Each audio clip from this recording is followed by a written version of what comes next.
Alright everybody, it's Barry Jones again, and I told you that we would come back and finish the story about the doppelganger and what happened to him. And what you are looking at is the Trinity River watershed. This is one of the longest rivers slash watersheds in the country, and it just goes and goes and goes. I'm looking at a small portion of it here, just to give you an idea of what it looks like. In the city, it's broken up by bridges, as you can see. Bridge after bridge after bridge. About every couple hundred yards or so is another bridge or half mile. So I'm standing in between the Commerce Street Bridge, which is over here. And I'm not sure what bridge that is over there, but in between is just all this flat. There's a few trees, but mostly it's just flat, marshy, sandy soil. And in the dry periods, like right now, it's pretty dry. I imagine in the spring that's pretty moist. It's pretty wet down there. On the other side of that is the river. You can kind of see past that. Right there's the river. Anyway, this runs hundreds and hundreds of miles. And I want you to use your imagination here for a second, because the story that I'm about ready to tell you happened a little bit is outside the city. This is inside the city, so we're just going to have to use our imagination here. But if you go a little bit outside the city, you don't have all these bridges. And so it's just uninterrupted lowlands, which is very flat, and it just goes as long as the river goes. Of course, the river is hundreds and hundreds of miles long. So I say that as I begin this story. Where I'm standing right now is only 1.3 miles away from El Chico's restaurant. And when we last talked about the hangar, he was sitting in a red Ford Falcon in the El Chico's parking lot, and the mechanic across the street, T.F. White, saw him. In fact, he went across the street, got the license plate, and looked at him full face to face. And then that night, realized that he had seen Lee Harvey Oswald, or what he thought was Lee Harvey Oswald, until he found out that the real Lee Harvey Oswald had already been arrested and was sitting in a Dallas jail. So his question was, well, who's this guy? Of course, we now know who that guy was, but T.F. White's story at that time, he was confused about who he saw, because it was that dead ringer. And so we had left off, and I had told you it's clear that they had made a decision, whoever they is, the conspirators, that they were going to save this guy. He was not, they could have killed him. They hauled him out the back of the Texas Theater in handcuffs. Bernie Hare saw him, Butch Burroughs saw him. But now, last record of him, he's sitting there in that car, obviously waiting for somebody. I'm just going to walk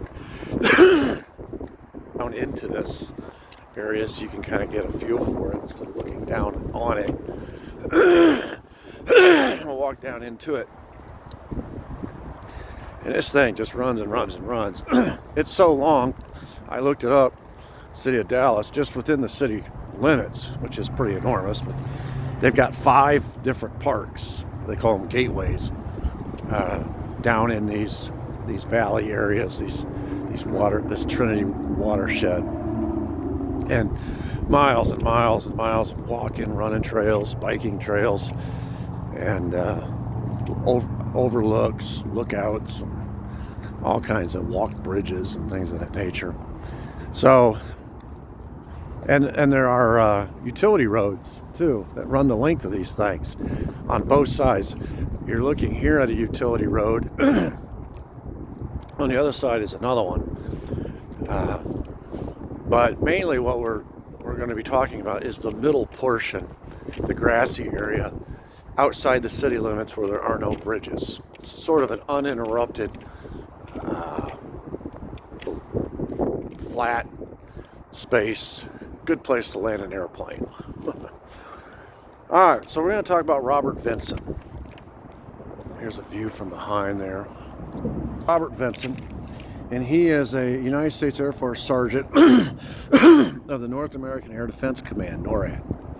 And on November 21st, the day before the assassination, Vinson met with a colonel, his colonel, named Colonel Chapman, at Andrews Air Force Base in Washington, D.C. regarding his promotion.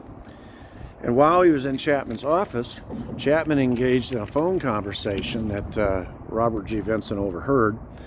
And his boss, Chapman, was telling the person on the other end of the line that, quote, he would highly recommend that the president not go to Dallas because there had been something reported. So Vinson filed that away in his memory bank. That wasn't the purpose of his visit, but it was interesting. The next day, Vinson departed Andrews Air Force Base in Washington, D.C. on board a C-54 cargo plane headed for Lowry Air Force Base in Denver. His home was in Colorado Springs, and he was going home. The C-54 bore no military markings, had no serial numbers. It was rust brown. It only had a rust brown graphic of an egg-shaped earth crossed by white grid marks. He remembers this. It stands out to a military man. No serial numbers, no military markers, just this funny rust brown graphic of an egg-shaped earth crossed by white grid marks. This is a CIA plane. Now, how he ends up on this plane is a huge mystery. Anyway, the plane was empty, except for Vinson and two other men who turned out to be the pilot and the co-pilot. Unlike every other flight Vinson had ever taken, this flight had no manifest for him to sign, or like a log sheet. There was no crew chief. There was no friendly greeting from the pilots. Rather, the two pilots greeted Vinson with stony silence, he said. It was very strange. According to Vinson, as the plane was flying over Nebraska, one of the pilots announced flatly over the intercom that, quote, the president was shot at 12:29. So this is on November 22, Friday. Immediately, he said, the plane banked into a sharp left turn, began heading south. At 3:30 p.m., Vinson saw the skyline of Dallas on the horizon. The plane came in over Dallas and landed abruptly in a rough, sandy area alongside the Trinity River. And according to Vinson, it was not a runway. It was more like a road that was under construction. So, it was not in this location, but it was very similar. This road runs the length. I would imagine this road runs the length of this watershed. And of course, as I said, there's one on the other side. And you get this flat watershed area. He called it a rough, sandy sort of a area alongside the Trinity River. And you're coming in on a plane, you can see the Trinity River over there, and you're landing in this middle area. And on the outskirts of town, there's no bridges, so you've got plenty of landing space. All right, and he knew he was in Dallas. He saw the skyline of Dallas. He knew where he was. He said it was not a runway, more like a road under construction. According to Vinson, two men were running towards the plane from a Jeep, which was quickly backing out of Vinson's view. So as they're landing, he sees a Jeep, which starts to disappear behind him, and these two men are running towards the plane from the Jeep. One of the plane's pilots, according to Vinson, came back to where Vinson was sitting and unlatched the passenger door, waving the two men. All right. Vinson watched as the two men passed his seat without looking or even speaking to him. Both men were dressed in off-white beige coveralls, kind of like highway workers. And that's kind of what Vinson thought they were picking up, highway workers. And they landed in an area where it looked like there was a road under construction. And so it matched the topography and what he saw. Both men took their seat right behind the cockpit, saying nothing to Vinson or the pilots. According to Vinson, the taller and bigger of the two men was Latino, a Cuban. And almost everywhere you see the doppelganger who's pretending to be Oswald, I shouldn't say everywhere, but in a number of those situations, you see this guy described the same as a tall Latino or Cuban or a Latin. Sometimes they call him a Latin. And of course, this is the infamous Leopoldo. And the reason I know this is because his real name is Bernardo de Torres. He was almost always with the. Remember the Odio sisters story? How two Latins and a gringo showed up on their doorstep and introduced themselves as Leopoldo and Angel and Leon Oswald. Well, here it is again. The shorter, smaller man was about 5'7" to 5'9" or 5'10", and according to Vincent, was about 150 to 160 pounds, and he was Caucasian. The speculation is that the guy's name is Billy Seymour.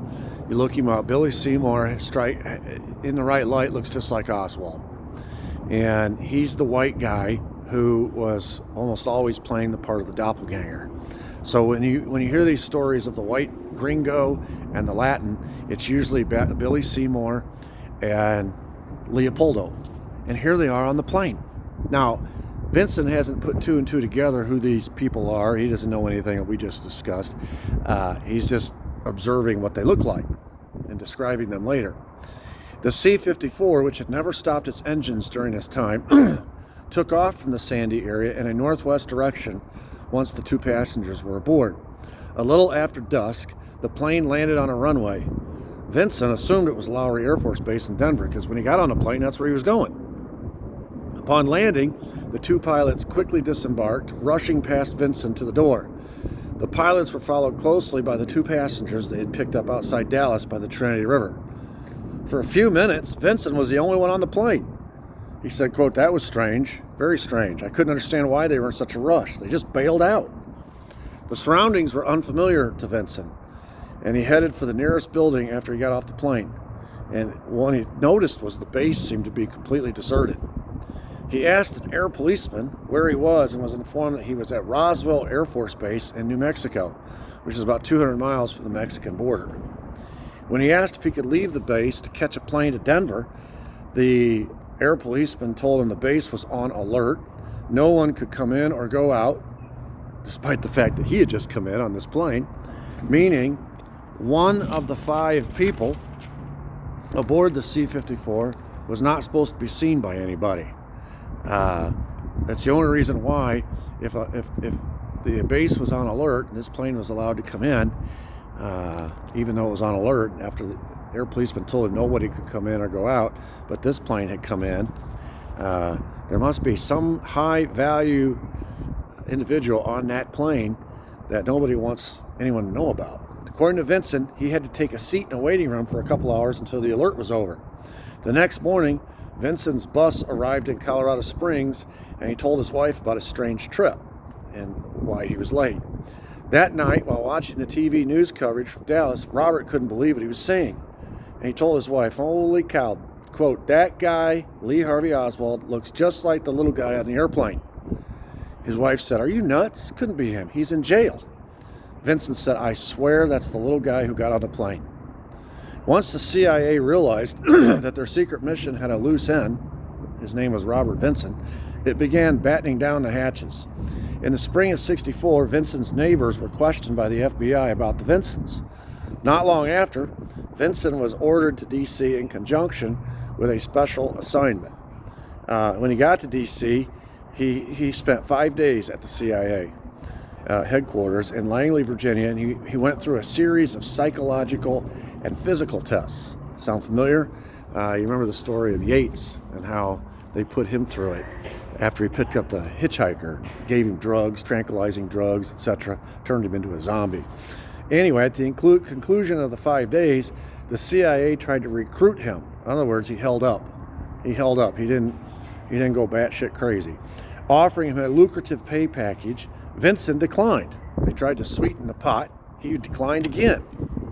3 months later, Vincent was ordered to Las Vegas, Nevada, where he was informed that he was no longer being asked to work for the CIA.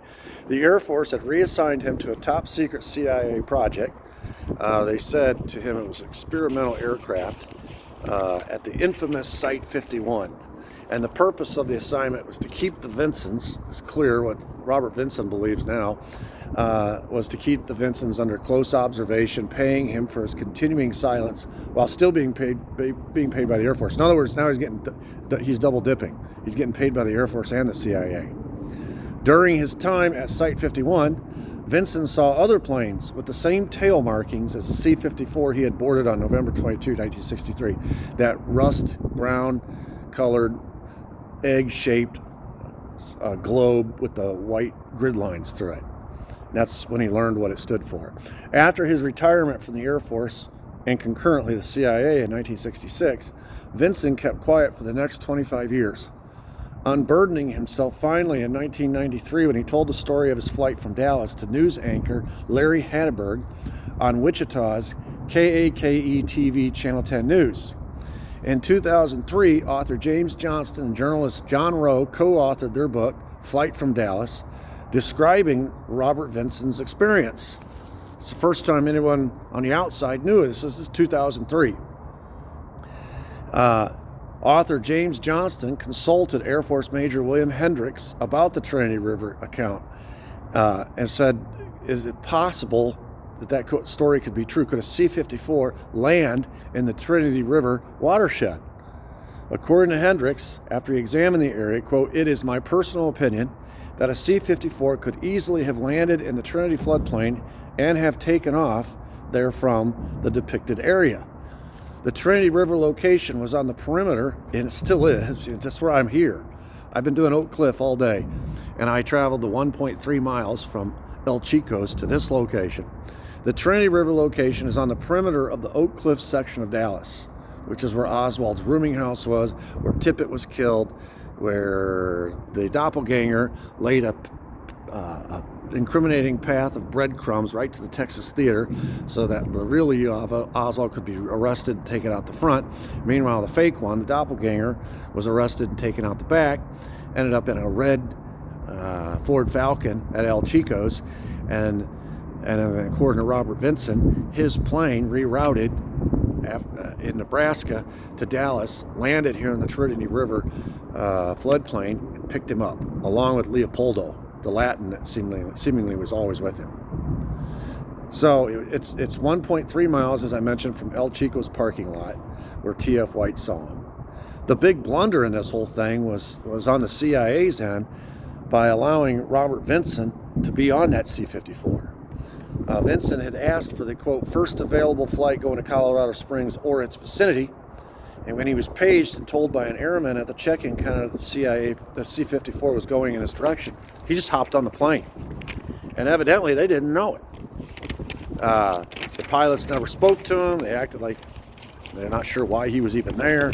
It wasn't until afterwards that they realized that they had a loose end. They had a very loose end. Sometimes, even with the most brilliant of conspiracies, you have a fortuitous event like this, a mistake, that gives you a peek inside the conspiracy or the planning of the conspiracy. And in this case, it enables us to see the planning for the Oak Cliff follow-up to the assassination. And it sort of worked like this. You just follow my thinking here. Dealey Plaza, JFK is killed by snipers on the grassy knoll. And all the other buildings that had snipers in them. Meanwhile, 30 minutes later at Oak Cliff, the real Oswald escapes in a taxi, ends up at the Texas Theater waiting for his contact. The second Oswald is driven to Oak Cliff in the Rambler station wagon. You remember the story of Roger Craig? Roger Craig was standing outside the Texas School Book Depository when he saw what looked like Lee Harvey Oswald get in a car driven by a Latin, probably Leopoldo, in a light-colored Rambler station wagon and zoom off 15 minutes after the assassination. The real Lee Oswald was already gone. We know that. This was the fake one. But he was so closely resembling the real one, Roger Craig identified him when they brought him in after they arrested him. He said, that's him. And of course he didn't realize there were two of them. So he pointed him out. Well, that was the fake one. And that's the trail of breadcrumbs. That's where it begins. He's driven by that Rambler to Oak Cliff. And remember, Roger Craig had described him as a husky-looking Latin. That is exactly the same description everybody else gives for Leopoldo every time they see him. And then at 1:06 or 1:15, if you go by the Warren Commission of Dallas Police, 1:06 according to the witnesses, Officer Tippit is murdered by the second Oswald. And then at somewhere around 1:07, according to Butch Burroughs, the real Oswald had arrived at the Texas Theater, bought popcorn at 1:15, and took a seat in the third row of the ground floor. Meanwhile, or a little bit later, the second Oswald arrives after going through, and we remember he leaves 10th and Patton, and he goes in the alleyway behind the Texaco station, drops the jacket, and then he's out front on the main street, East Jefferson. He's weaving and bobbing, lurking around, and Johnny Brewer sees him in front of Hardy's shoe store, and he passes along. He goes into the Texas Theater without paying, and that all happens at 1:45. And of course, the entire way he's drawing attention to himself by walking erratically and acting suspicious. Enters without buying a ticket, takes a seat in the balcony. Then the real Oswald is arrested out the front at 1:45. The second Oswald is arrested out the back. The second Oswald witnessed at El Chico's by T.F. White. The real Oswald's at DPD headquarters. Then, because of the story I just told you about Roger Vinson at Trinity River, the second Oswald is witnessed boarding the C-54 with Leopoldo again, while again the real Oswald is still at DPD headquarters. And then you fast forward it, spin it forward, Roswell Air Force Base, the second Oswald disembarks and disappears, who knows where he went, probably Mexico, while the real Oswald is still at DPD headquarters. And he's there at DPD headquarters until November 24th, at which time he is disposed of. That's the story. So all of the sightings of Lee Harvey Oswald now are called into question. You know, you have to really think hard and match it up, cross-reference all the sightings that people claim to have of Lee Harvey Oswald to determine if it's the real one or the fake one. And a good rule of thumb is to observe or look at how he's acting. If he's acting very ostentatious and trying to draw attention to himself, if he's acting in an incriminating way, if he's acting in a way that's going to be memorable, it's probably it's most likely the doppelganger. The real one never acted that way. He never acted that way. And so it's clear what's going on. They're laying a trail to convict him. It's all going to be part of this cover story that's dumped on the American people in the aftermath. And into it, they'll dump the Mexico City disinformation. It comes from David Atlee Phillips. And boy, what a picture it paints. Meanwhile, the CIA is carefully working. You know, these are all CIA planes. So it's the CIA who's working to get the fake the doppelganger, the fake Oswald, out of the country. And who knows what happened to it. It'd be a great research project, try to figure out what happened to the doppelganger, or maybe there were more than one doppelganger. But we know about Billy Seymour. We know he was always with Leopoldo. Roscoe White was, in a sense, a doppelganger too. We talked about the backyard photo and how his body dimensions very closely matched Lee Harvey Oswald's, and so he became and of course he was a photographic expert, so that backyard photo was most likely Roscoe White's body with Oswald's head superimposed on top. So clearly what I'm trying to say is that this entire scenario was a fabrication from start to finish. There was no question they were going to take out the president. They put a lot of time and effort, and they spared no expense into creating a patsy and laying a trail of incriminating breadcrumbs all the way to the Texas Theater where they arrested him. And all of these sightings in real time look very legitimate. They look authentic. They look like the real thing. It's taken 61 years to unwind all this. But thank God it's happened. So when you take into consideration the fact that the patsy, that Lee Harvey Oswald, the guy accused of the crime and then disposed of before a trial could happen, was actually a patsy. And when you take into consideration who was setting him up, it's clearly the CIA, and who was arranging all the doppelgangers. It's clear if all of that was being arranged by the CIA, wouldn't it also stand to reason that the CIA was involved in the assassination itself? And this was just the cleanup on aisle 5. This was the way to walk away scot-free, pin the blame on a patsy. I think it's self-evident. So this is the Trinity River part of the story, and this is what happened to the doppelganger. While the real Lee Harvey Oswald is being interrogated, and they all know what his fate's going to be in less than 24 hours or 48 hours from the time he's arrested. The fake one is all kinds of arrangements are made to pick him up in an out-of-the-way location, which is very close to El Chico's, the last time he was seen by a witness, and flown out, basically flown to the border, and he probably disappeared across the border. Thank you.